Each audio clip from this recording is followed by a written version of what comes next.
All right, last year the IAAF brought in a new regulation for female athletes with difference of sexual development. Athletes with a certain level of testosterone would have to meet certain criteria, including the reduction of that testosterone. Middle distance runner Caster Semenya took exception to that IAAF ruling, and you'll have seen that this week that her case was before the Court of Arbitration for Sport. They rejected that complaint, saying that the rules were discriminatory but also necessary, reasonable and proportionate were the words that they used in direct response to the nub of the case against the ruling, which Caster Semenya said, along with being discriminatory, was unreasonable, unreliable and disproportionate. Sports scientist Ross Tucker, a regular voice and off the ball, testified at the CAS case on behalf of Caster Semenya and joins us now on the line. Good morning to you, Ross. Good morning, guys. How are you? Good. Thanks, William, for taking the call. The three-person panel saying that it achieves the IAAF aim of preserving the integrity of female athletics in the restricted events. In simple terms, what does the verdict mean? It means that starting next Wednesday, any athlete who has one of the half a dozen conditions that are covered by the regulations, so these are conditions that what are called differences of sex development. So that's where a person doesn't develop normally through the sequence from genes to hormones to male or female. And so you end up getting what used to be called an intersex person, now it's called a DSD. Those individuals will have to take medicines or have surgery so that their testosterone level drops below 5. If they don't do that, then they will not be allowed to compete in the 400, the 800 and the 1500 meter events. They can still compete in 3,000, 5,000, or the 200 and any other event. But for those events, they will have to medicate in order to be legal, so to speak. And having testified on Caster Semenya's behalf, what was your conclusion, or how does it differ, or what similarities are there with the CAS conclusion? Well, I didn't think that the evidence was strong enough or trustworthy enough to back the regulation. So my perception of it is that these regulations were an evidence-based document. They have to be. For a sport to put into place a regulation that has potential medical consequences for its participants, like this one does, that document has to be based on some degree of evidence. And the more risky the medical results or outcomes are, the more robust and the higher quality that evidence needs to be. And my read of that evidence is that it didn't come close to clearing the bar that I think it needed. It was really based on one or two studies plus a bunch of theories. Now, where this gets complex, and this is, I've said before, perhaps even to you guys, this is easily the most complex issue that sport has to deal with, perhaps ever. Where it gets complex is that there's good biological theory and concept for why you would want to do something like this, but there's no good evidence that you should do it in this group of people. If you're talking about men wanting to compete in women's sport, that's different. But how you deal with these DSDs wanting to compete in women's sport is much less clear. And I just don't think that the IAAF's evidence clarified it enough for me to say, you know what, this is worth the risk you're going to introduce. So are you saying that the conclusion was not the right conclusion, or it was the right conclusion, came about in the wrong way? No, I think it's the wrong conclusion at this time. I think if I was judge for a day or king for a day, I would have said, look, I understand what you're trying to do here, and I back the concept that you're trying to defend this issue of protecting women's sport as a category. But you can't do it like this. Your policy is internally contradictory. There's a tension even in the policy. You could have Caster Semenya run on a Friday in a 5,000 and it's fine. On a Saturday she tries to run an 800 and she's not allowed. And on the Sunday she runs a 200 and she is allowed. So how can the same human being 3 days apart be legal on 2 days and illegal one day? When your model is that testosterone gives men a performance advantage that is so large that it's unfair for a woman. She has that advantage every day of the week, but some days she's allowed and other days she's not. So to me, there are aspects of this policy that you just can't defend. So they could have said to the IAAF, go away and fix the policy, come back. They could have said, go away and fetch better evidence and then come back. But I don't think they should have approved the policy, especially not as unilaterally as they did. You know, when they in their decision, they call it a living document, which effectively gives the IAAF permission to add and remove and to change it as they see fit, with basically no oversight.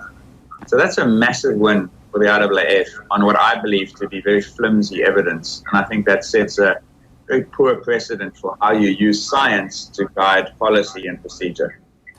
Is it possible for the IAAF to present a case that doesn't include evidence that it's flimsy, Ross? I think it was. I think that even the methods, the way that they went about the study have been improved to make it a little higher quality. I think a lot of people would have been won over by that a little bit more. There were one or two areas that I think it was possible to plug. And I don't want to, I'm coming down very harshly on their research. I understand that this is such a complex issue that doing the perfect study is impossible. You know, the good research here is unethical and the ethical research is just not that good. But this research was bad. When we asked for it, this was way back in April, May, we asked them to provide some of the data. Because this is normal in research, that you have to be transparent with your data. So a group of three of us requested their data and had a look at some of it. And there were literally errors in that data set. So we saw the times that they'd analyzed in order to arrive at this conclusion that high testosterone was better than low testosterone. And there were phantom data points. So, for instance, at the World Championships in 2011, they would have a time that a female athlete ran at 2:01.62. It never happened. So is that made up? Was that a typo? Was that a mistake? Some data points were duplicated, others were omitted. And we had no idea how you could base a decision on data that was so untrustworthy. So it doesn't undermine the concept. And this notion that having high testosterone could give you a performance advantage, I totally agree with. I think that Semenya and these other athletes have an advantage. The problem is I don't know how big it is. I don't know how big it could be. And therefore I can't evaluate the advantage against the downside of introducing medical harm and unethical medical practice to these athletes. Yeah, I see that like Seb Coe's had some stuff to say about it. Is like on the basis that some of the stuff that's been presented just isn't right, you obviously like to see some transparency in this process. Has there been an opportunity, or will there be an opportunity to interrogate the IAAF over it? I hope that there's an opportunity, first of all, to interrogate the CAS decision, because so far we've seen a 2-page press statement and a slightly longer summary. The previous time CAS made a judgment on an issue like this, they did publish the entire decision, 140 odd pages. There's a 165-page full decision in this one, and it would be useful to see that. But I don't know that it's going to change that much, because fundamentally what's happened here is that you've got an argument of concept on one hand and an argument of evidence on the other hand. Now, those two things should support one another. They don't, because there's that internal paradox where, according to the policy, testosterone only works here. It doesn't matter there and it doesn't matter here. But in this event, in these 4 events, testosterone is powerful. So you've got concept and evidence. And I think that the CAS has to have weighted the concept more than the lack of evidence. In other words, they've had to decide which of these two things means more. We think the concept, we're less concerned about the evidence, therefore go ahead. Yeah, like it's weird that they would publish a ruling that by its very nature, by their own admission, is discriminatory. Yeah, and that was key in the Duty Chan decision, and it's obviously key here. The issue there being, and I'm no lawyer, so this is second-hand from me, the issue being that discrimination is fine as long as it's justified and rational and proportional. So as long as you can find strong enough evidence to justify why it should be legal to discriminate, then it's okay. Now, that, again, speaking as a scientist now, that disappoints me, because if you recognize something to be discriminatory, then the bar goes from here to here. Now the evidence needs to be that much better, and they've decided that it was. And I can't understand that, because the evidence was so bad.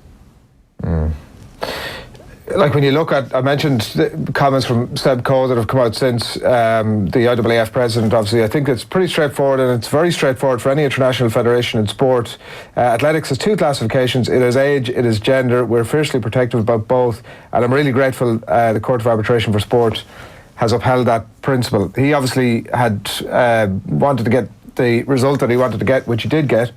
But it's again kind of weird that the IAAF are so unwilling to engage with the idea that gender is no longer the very straightforward conversation that it was even 10 years ago. Yeah, his statement there, very straightforward, flies in the face of the fact they've been in a 9-10 year battle trying to win this case, and only now have they finally gotten over the line.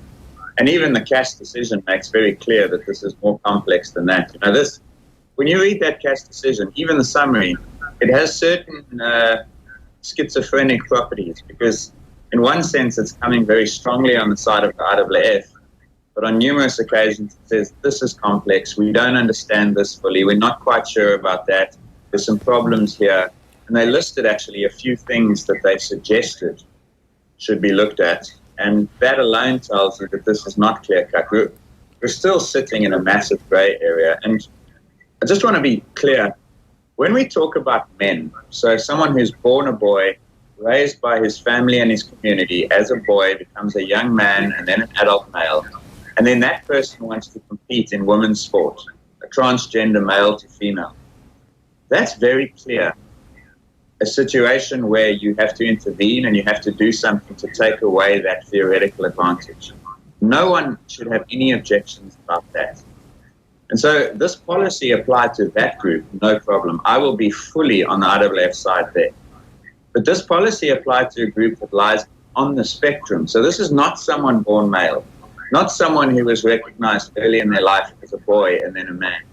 That's a lot more difficult. And the IAAF regularly conflate those two groups. They're completely different groups. Transgender ESDs are not the same group of people, and I don't think you can talk about them in the conversation the same way, which is what Paula Radcliffe was doing for the last month. And I think it muddies the waters either ignorantly or on purpose. On a personal level for Caster Semenya, there's been support for, and a lot of it from officialdom. You mentioned the United Nations, from South African athletics as well. And I did wonder, because she doesn't do a huge amount of media, I wondered about the toll it's taken on her, or otherwise, or how willing a face or how willing a voice she is for this. Yeah, I don't know. Not willing, obviously. She has said a couple of times in the few, as you say, she's not out there a lot. In the few situations she's spoken, she said how much she resents this and how much it has tarnished her career from the moment she won in 2009. And of course, even people who agree with this CAS decision should be sympathetic towards Semenya. But I don't know what her mind is at the moment. She obviously has a few massive decisions to make. She has two legal options. She can challenge it or she can accept it. And then she has three performance options. She can take the meds and stay at the 815. She can not take the meds, run 3,000, 5,000, or she could actually just say, you know what, I'm done. This is too much. It's been 10 years. I'm out of here, and she could actually retire. So I don't know where her mind is. I hope she's getting good support in this regard and that she ends up making the best decision. Do we know, Ross, what would happen if she did take the meds and compete? How drastically would her performance kind of hit the floor? Yeah, that's one of many million-dollar questions. Theoretically, she would slow down by some amount. I was going to say considerably, but that might be guessing. The problem, obviously, is that testosterone is such an important hormone in the body. So everything testosterone does now goes backwards. So if testosterone changes lean mass up, she'll lose muscle mass. If testosterone brings fat down, she's going to gain fat mass. Her hemoglobin levels will drop, and she won't recover as much from training because testosterone is an anabolic hormone. So that combination of four things adds up to significant performance impairment. Plus, there are side effects of medication which could potentially take away from performance, kind of independent of what testosterone is actually doing in the body. So all told, I would not be surprised to see between 5 and 7 seconds, maybe even more, but I genuinely don't know. And it's not the most terrible thing about this, but another terrible thing about this is she could be taking a medication to take 5 or 7 seconds off her time, and somebody could be covertly taking a medication to add or to take 5 or 7 seconds off their time in a positive way, and we won't know what they're actually taking. We don't know what's actually going undetected. Right, so this one is in the shop window, so everyone sees it, but like at a restaurant, you don't see how it gets made, but you criticize the obvious mistakes. And so there is an issue here about, the whole caste concept is it's about balance. You've got to balance two sets of people's rights. Other female athletes have a right to fair competition. Semenya has a right to be treated with dignity and not have her medical health potentially violated. One of the other rights here is based on, from a population level, the fact that these athletes with PSDs are rare. They're not 1 in a million. I think probably at 2011, 2013, there were 10 of them. So you're probably watching at any World Championships, you're probably seeing between 10 and 15 athletes with a similar condition. Now, Caster Semenya is one you know. The athlete Francine Saba is another one you know, because she told us 2 weeks ago that she had the same condition. But I guarantee you, anyone watching this, if you've watched a lot of track and field, you've seen 15, 20 athletes with this condition or one of these conditions, and you haven't known about it. Now, 15 or 20, I promise you there are more dopers than that. Mm-hmm. People are getting outraged about this, and then they're apathetic and a lot softer on doping, and that also seems to me to be inconsistent. Yeah. She runs obviously in Doha today, and as you say, where her career lies after that, we don't know. We shall watch and we shall wait and see, and wait for the developments in this one as well. Ross, thanks a million for taking the call.